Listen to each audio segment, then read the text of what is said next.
오늘까지 4월 진도 나가겠습니다. 우리가 지난번 한번 쉬었기 때문에 진도가 좀 더 있습니다. 근데 5, 6월달은 한 9주가 되거든요. 그러니까 5, 6월달은 충분히 나갈 수 있습니다. 일단 오늘까지는 그 4월 진도 기본 사겠습니다. 그 다음 주부터 이제 요약책 가져오시면 되겠습니다. 오늘은 515페이지 하겠습니다.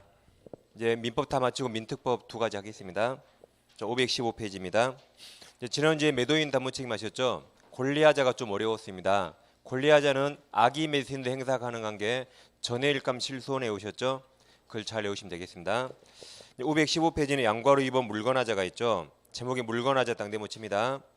밑에 동그라미 2번에 특정물 도나치세요. 특정물 하자를 공부하겠습니다. 이건 시험에는 가끔 한 줄 나옵니다. 그리 중요한 거 아닙니다. 그래서 이제 물건에서 특정물이 있는데 흔히 사회에서 많이 볼 수 있죠. 예를 들면 갑주택이 있습니다. 갑주택을 을과 매매계약체결합니다. 근데 주택이 좀 오래되면 하자가 있을 수밖에 없죠. 그래서 이 주택에 하자가 있습니다. 이 하자 때문에 을이 계약 목적을 달성할 수 없다. 즉 주거용도로 사용할 수가 없습니다. 발만 디디면 집이 막 무너지려고 그래요. 그럼 집에 살 수 없죠. 그럼 우리 어떻게 할까요? 계약을 깨야겠죠. 계약 해지하고 갑에게 손해배상 청구할 수 있습니다. 분명히 여러분들이 이렇게 할 겁니다. 근데 하자가 있긴 있는데 계약 목적은 달성할 수 있어요. 주거용으로 사는데 큰 지장 없습니다. 근데 보일러가 좀 고장났다. 보일러. 그럼 어떻게 하면 되죠? 보일러 고쳐달라면 되죠. 계약 해지는 안 되겠죠? 이때는 손해배상 청구하면 됩니다. 이게 특정을 하자고. 그 다음에 이제 우리가 지난주에 했습니다. 아까 권리하자에서는 악의 매수인, 악의 매수인도 행사 가능한 게 있죠. 근데 여기 물건하자에서는 지난주에 했습니다. 선이면서 무과실 매수인만 행사할 수 있죠. 선이면서 무과실 매수인만 행사할 수 있고 악의는 아예 행사 못합니다. 선이면서 무과실해야 돼요. 지난주 얘기했죠. 물건하자, 권리하자 어떤 거 발견하기 더 쉽죠? 이게 발견하기 더 쉽죠. 권리하자는 등기 봐도 모를 수 있거든요. 근데 물건하자는 초등학생 달잖아요. 아파트를 보러 갔는데 4살짜리 꼬마도 엄마 천장에 물새라고 달잖아요. 그래서 이건 4살짜리 꼬마도 발견합니다. 그래서 매수인은 선임에서 무과실해야만 담보책임 이런 거 행사할 수 있습니다. 악의는 아예 못합니다. 그 다음 이제 선이니까 안날부터기는 6개월 행사해야 됩니다. 원칙적으로. 그 다음 경매를 취득했는데 물건에 하자가 있다. 이때는 담보책임 주장할 수 없습니다. 행사할 수 없어요. 경매에서는 권리하자일 때는 담보책임 행사할 수 있는데 물건하자에서는 행사 못하도록 하고 있습니다. 경매 1차를 복잡하니까 그걸 애초에 이렇게 막아두는 겁니다. 자, 그러면 580조 보세요. 자, 1항 매매 목적물에 하자가 있는데 575조 1항 규정을 준용한다가 그게 지난주에 했는데 여기하고 똑같습니다. 이게 575조하고 똑같습니다. 그래서 계약 목적 달성 못하면 해지하고 손해배상, 달성할 수 있다면 해지는 못하죠. 불편한 만큼 손해배상이 똑같습니다. 그 다음 그러나가 있죠. 그러나 매수인이 하자에 있는 것을 알았거나 과실로 인하여 알지 못한 때 그게 상할수죠. 상할수일 때는 그러하지 아니하다가 준용하지 아니한다. 그 말이 담보책임 주장할 수 없다죠.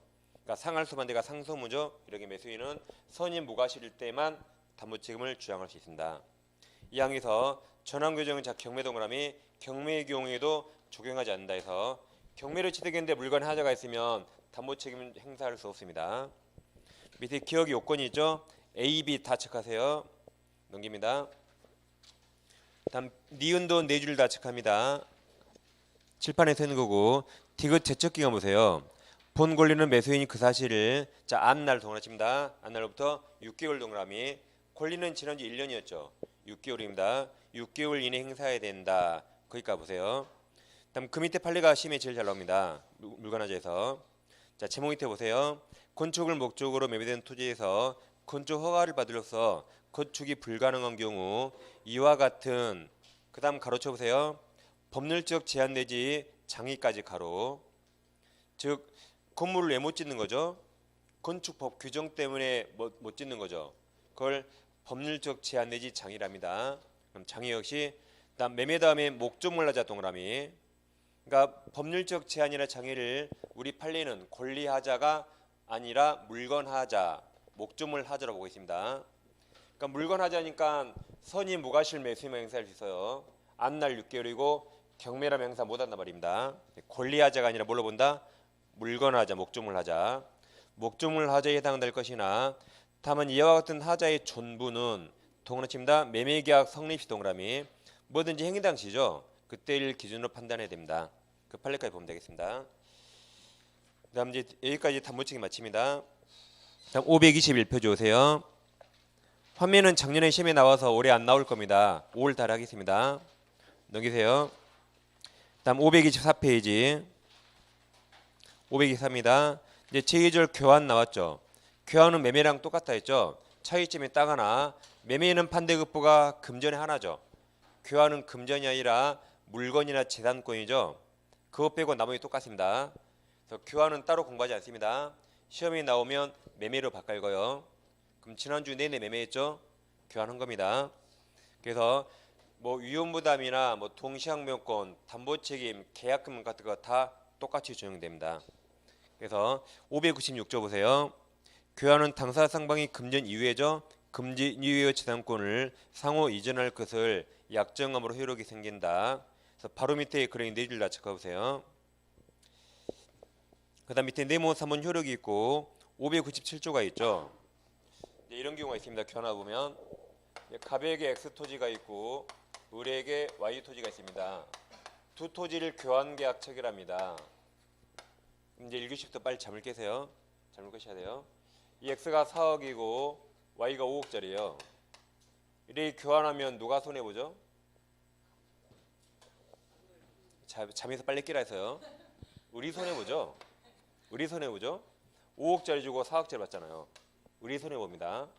그래서 이들이 잠을 깬 상태라면 갑이 얼마를 더 줘야 돼요? 1억을 더 줘야 공평하죠. 이런 걸 이제 보충금이랍니다.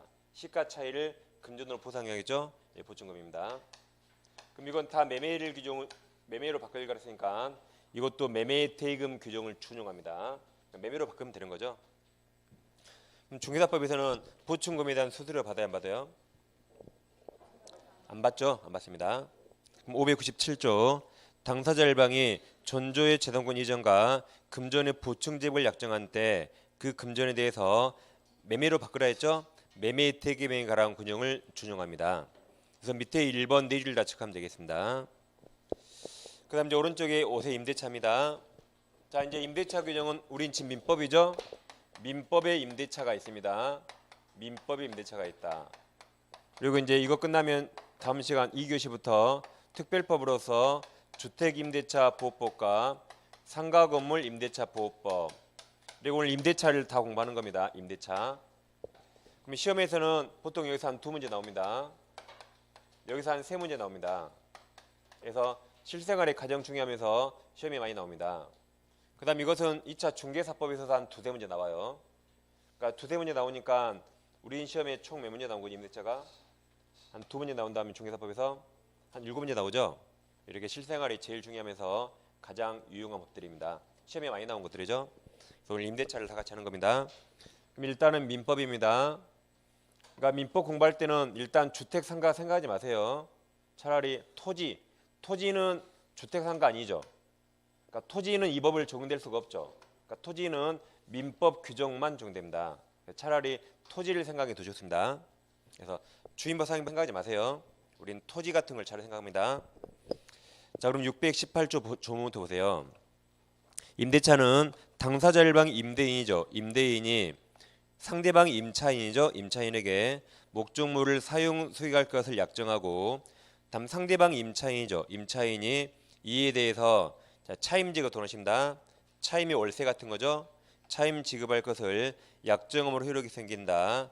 그러니까 차임 지급하니까 반드시 유상이죠. 공짜는 임대차고 반드시 유상입니다. 밑에 1번 의 세 줄 다 체크하세요. 불락이 사유 다 있습니다. 이 법 법정 성질에서 동그라미 1번 2줄 다 체크하세요. 차임을 주긴 줘야 되는데 반드시 금전에 하나는 거 아니죠. 뭐 쌀을 줄 수 있고 석유를 줄 수 있습니다. 그다음 밑에 동그라미 3번 2줄 다 체크하세요. 지난주에 있습니다. 타인 권리 매매 유효죠. 타인 권리 임대차는 더욱더 유효입니다. 그래서 임대인에게 뭐 처분권 없어도 가능하다 그랬죠. 지난주에 했던 겁니다. 그 다음 페이지. 다음 네모 2번 존속기간이 있습니까? 존속기간은 이 세 가지를 잠깐 비교해 보겠습니다. 이따 2교시에 또 하시겠지만 잠깐 다시 보는 겁니다.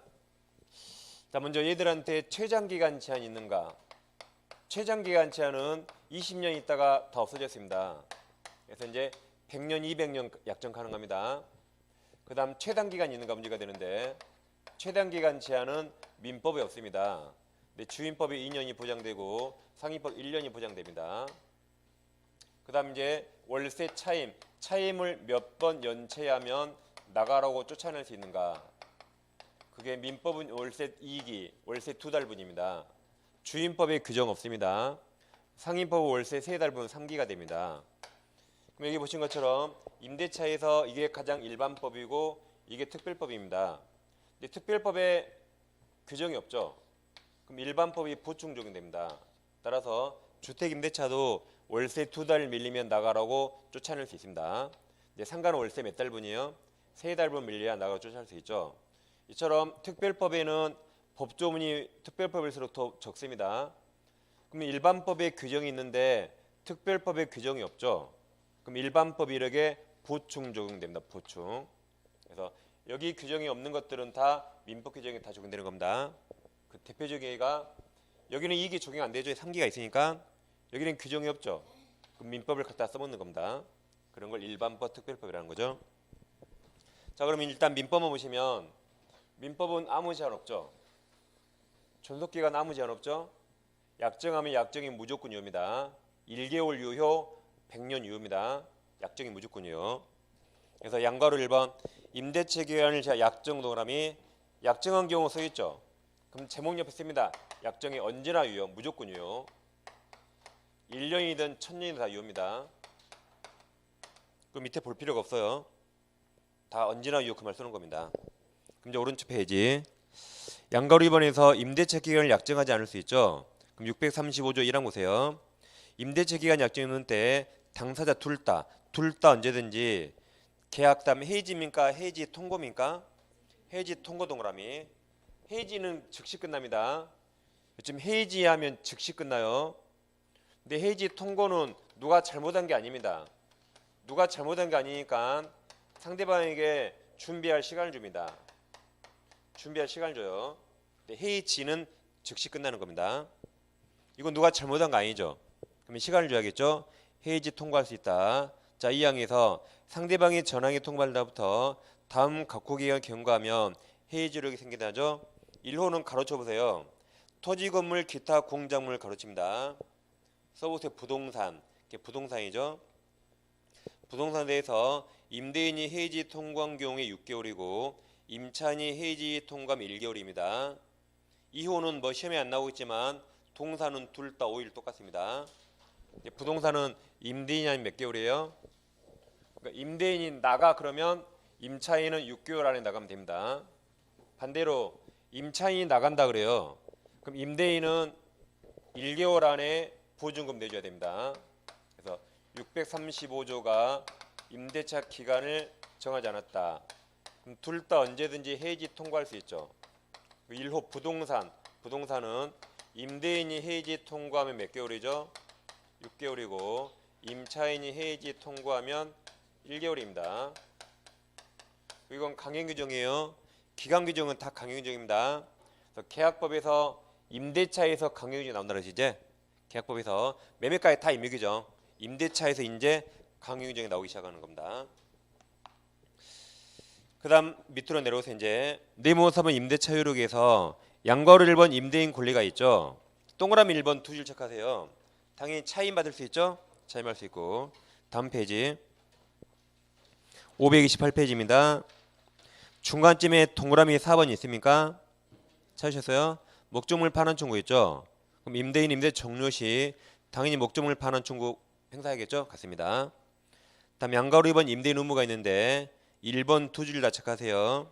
임대인은 목적물을 임차인에게 인도 넘겨줘야겠죠.